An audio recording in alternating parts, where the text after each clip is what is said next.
समस्तीपुर पहुंचे हैं केंद्रीय गृह राज्य मंत्री नित्यानंद राय और समस्तीपुर के सर्किट हाउस में उनका जोरदार जो है स्वागत किया गया है। उसके लगातार जो है उनसे चाहने वाले लोग उनसे मिलने को लेकर पहुंच रहे हैं और उनसे मुलाकात कर रहे हैं। और कहीं ना कहीं जिस तरह से जो मनरेगा योजना का नाम बदले जाने को लेकर जहां कांग्रेस लगातार प्रदर्शन करती हुई नजर आ रही है और लगातार विपक्ष जो है हमलावर बनी हुई है, ऐसे में केंद्रीय गृह राज्य मंत्री जो जब यहां पहुंचे हैं तो वो इस मामले को लेकर जो है कांग्रेस पर हमला कहा, विपक्ष पे हमला बोला है कि विपक्ष के पास कोई काम नहीं है। जिस तरह से मनरेगा योजना का नाम बदला गया है, मनरेगा योजना से कहीं ना कहीं जो गरीब है, मजदूर है, उन्हें फ़ायदा होने वाला है। और यही वजह है कि जहां उन्हें 100 दिन का काम मिल रहा था वहां 125 दिनों का काम मिलेगा। और इन सारे मामलों को लेकर वो इस वक्त प्रेस वार्ता कर जानकारी दे रहे हैं। और क्या कुछ कह रहे हैं मंत्री नित्यानंद राय, सुनते हैं उन्हीं की ज़बानी। परिवर्तित करके भी जी राम जी किया गया है, तो यह एक समय की मांग है। और पहले भी जिस प्रकार की इस योजनाओं से लोगों को रोजगार की गारंटी मिलती थी, उसके नाम परिवर्तित पहले भी होते रहे। अभी विकसित भारत का संकल्प है, तो विकसित भारत के साथ जी राम जी करके इस योजना को अधिनियमित किया गया है, जिसका उद्देश्य महात्मा गांधी जी के विचारों को पूर्ण कर रहा है। महात्मा गांधी जी का विचार था ग्राम स्वराज, आत्मनिर्भर, सहभागिता, यानी कि जन सहभागिता और श्रम का सम्मान। उस भाव से ही यह योजना है। और बात नाम की नहीं है, बात है भावनाओं की। अब इसमें 100 दिन के बदले 125 दिन रोजगार की गारंटी देने की बात है। अगर हमारे उस लोगों को जिनको भी जी राम जी के अंतर्गत रोजगार की गारंटी देना है, जिनको रोजगार देना है, अगर उनको 125 दिन से कम रोजगार हम दे पाते हैं, तो उसका भी भरपाई यानी नुकसान जो होगा उस बेरोजगार व्यक्ति को, जो जिसका लाभार्थी बनना है, जो इसका लाभार्थी के रूप में जो चयनित होगा, तो फिर उसकी भरपाई भी होगी। और इसके निर्णय बिल्कुल ग्राम सभा पर आधारित होगा। ग्राम पंचायत के आधार पर ही इस योजनाओं का और इसके लाभार्थियों का उसी प्रकार से लाभ पहुंचाने की प्रक्रिया होगी। अब इसमें रोजगार देना तो एक मकसद है ही, लेकिन रोजगार के साथ साथ विकास के आयाम को भी पूरा करना है। और विकास के आयाम के माध्यम से हमको, यानी माननीय प्रधानमंत्री जी का दृष्टिकोण है, उस दृष्टिकोण को भी सत्यापित करना है, यानी स्थापित करना है।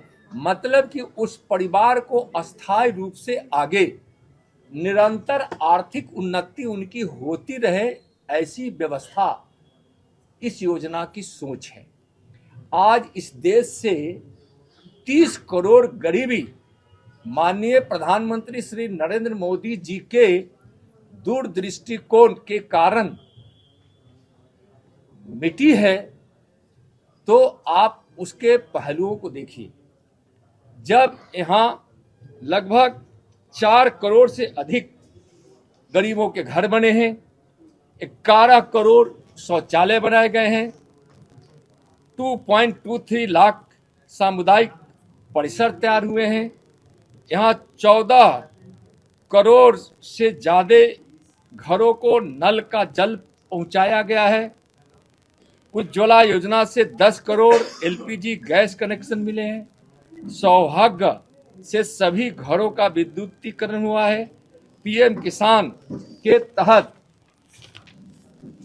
11 करोड़ से अधिक किसानों को नियमित आय सहायता मिल रही है और आयुष्मान भारत योजना से 36 करोड़ 9 लाख लोगों को स्वास्थ्य सुरक्षा से लाभ पहुंचे हैं। तो जब कोई योजना बनती है तो उसका उद्देश्य होता है जन कल्याण, लोगों के विकास को गति मिले, हमारी अर्थव्यवस्था मजबूत हो।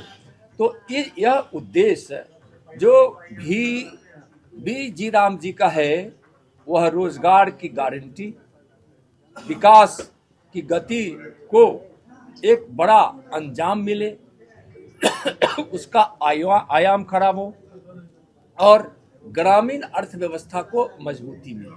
अब इसमें कुछ बातें है कि जो पारदर्शिता और गुणवत्ता को भी इसमें एक बड़ा महत्व दिया गया है।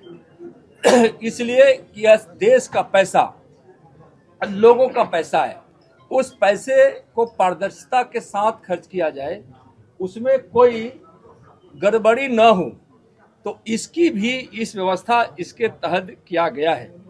अब जल संरक्षण, आधारभूत ग्रामीण इंफ्रास्ट्रक्चर, आजीविका संबंधी इंफ्रास्ट्रक्चर, संबंधित कार्य और प्राकृतिक आपदा हेतु भी विशेष कार्य किए जाने का प्रावधान है। इसमें जब खेती का समय रहेगा उस समय को भी प्राथमिकता में लाया गया है। गांधी जी के अस्तित्व को खत्म करने की बात जो कह रहे हैं, तो गांधी जी के अस्तित्व को खत्म करने का काम कांग्रेस कर रही थी कि सारी चीजों को नेहरू गांधी परिवार, मतलब नेहरू गांधी परिवार कह रहे हैं, सारा अपने परिवार खानदान के नाम पर योजना चलाना, बड़े बड़े संस्थानों का नाम रखना, तो उनका काम था। गांधी जी की जो भावना थी, मैं बताया ग्राम स्वराज का, गांधी जी की भावना रही है श्रम सम्मान का, गांधी जी की भावना रही है ग्रामीण अर्थव्यवस्था को मजबूत होने का, आत्मनिर्भर बनाने का, जन सहभागिता का। उस उद्देश्य को यह पूरा कर रहा है। बात नाम की नहीं है, बात काम की है। जो गांधी जी की भावनाओं का आदर करते हुए उनके सपनों को पूरा कर रहा है विकसित भारत जी राम जी। मंत्री जी कहना ये है कि भ्रष्टाचार जो ज्यादा है मनरेगा में शुरू, इससे तो भगवान के नाम पर भी तो हानि होगा कि राम का नाम। देखिए है क्या कि प्रधानमंत्री जी ने पारदर्शिता को प्राथमिकता दिया है। जहां भी भ्रष्टाचार है वहां भ्रष्टाचार समाप्त होनी चाहिए। इसीलिए भ्रष्टाचार न हो, पारदर्शिता के काम के साथ काम हो, इसके लिए इसमें कई नियम डाले गए। संशोधन हुआ है जिसमें कि देखा जाए तो लेबर का तो निश्चित समय के अंदर में पेमेंट हो जाता है, लेकिन 3 साल 4 साल के बावजूद भी मटेरियल का पेमेंट नहीं हो पाता है। इस संदर्भ में भी कोई दिन तारीख निश्चित किया गया है कि इतना दिन के अंदर में पेमेंट क्लियर हो जाए? नहीं, देखिए यह रोजगार आधारित यह योजना है, मजदूरों के लिए है और ग्रामीण विकास के लिए है, परिवार की आर्थिक उन्नति के लिए है, जिसमें निरंतर उसको मजबूती प्रदान हो। तो इसमें अब तो यह भी है कि समय से भुगतान हो, समय से भुगतान नहीं हो तो उसकी नुकसान का भरपाई हो, और हर हाल में यह रोजगार उनको गारंटी दे रहा है जो क्रियान्वित हो राज्यों के द्वारा, ग्राम पंचायतों के द्वारा और केंद्र की एजेंसियां भी अगर इसमें कहीं समाहित है तो उसके द्वारा, सबके द्वारा। तो और सबसे बड़ी बात है कि 100 दिन के रोजगार की गारंटी जो मनरेगा के तहत था, अब उसको बढ़ाकर 125 दिन कर दिया गया है। तो मूल विषय तो यह है कि हम मजदूरों को रोजगार देने में बढ़ोतरी किए हैं। आपके राज्य की खबरें, आपके शहर की खबरें सबसे पहले जानने के लिए देखते रहें अमर उजाला। चैनल को सब्सक्राइब जरूर कर लें और पाएं हर अपडेट।